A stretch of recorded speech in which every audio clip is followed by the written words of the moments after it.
Ode to a Nightingale by John Keats. LibriVox.org. My heart aches, and a drowsy numbness pains my sense, as though of hemlock I had drunk, or emptied some dull opiate to the drains.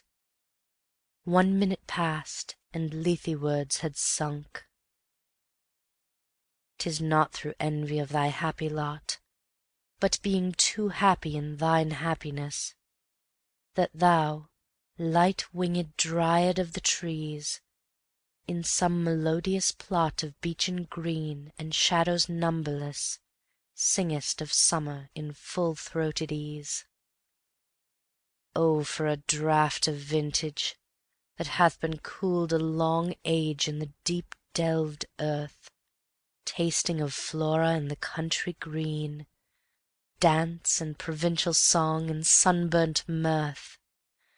Oh, for a beaker full of the warm south, full of the true, the blushed Hippocrene, with beaded bubbles winking at the brim, and purple-stained mouth, that I might drink and leave the world unseen, and with thee fade away into the forest dim, fade far away, dissolve, and quite forget what thou among the leaves hast never known, the weariness, the fever, and the fret, here where men sit and hear each other groan, where palsy shakes a few sad last grey hairs, where youth grows pale and spectre thin and dies, where but to think is to be full of sorrow and leaden-dyed despairs, where beauty cannot keep her lustrous eyes, or new love pine at them beyond tomorrow.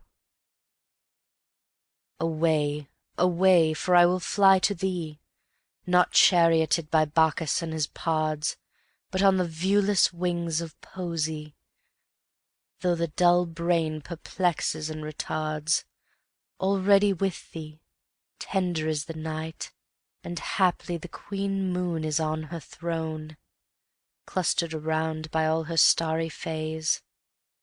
But here there is no light, save what from heaven is with the breezes blown, through verdurous glooms and winding mossy ways.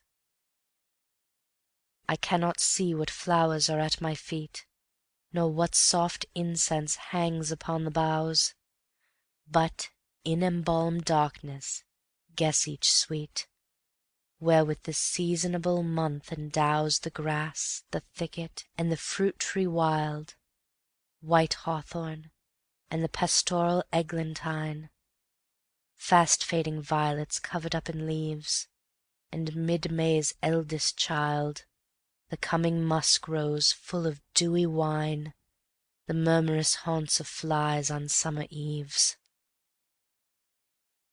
Darkling I listen, and for many a time I have been half in love with easeful Death, called him soft names in many a mused rhyme, to take into the air my quiet breath. Now more than ever seems it rich to die, to cease upon the midnight with no pain, while thou art pouring forth thy soul abroad in such an ecstasy. Still wouldst thou sing, and I have ears in vain, to thy high requiem become a sod. Thou wast not born for death, immortal bird, no hungry generations tread thee down. The voice I hear this passing night was heard in ancient days by emperor and clown, perhaps the selfsame song that found a path through the sad heart of Ruth, when sick for home she stood in tears amid the alien corn, the same that oft times hath charmed magic casements, opening on the foam of perilous seas in fairy lands forlorn.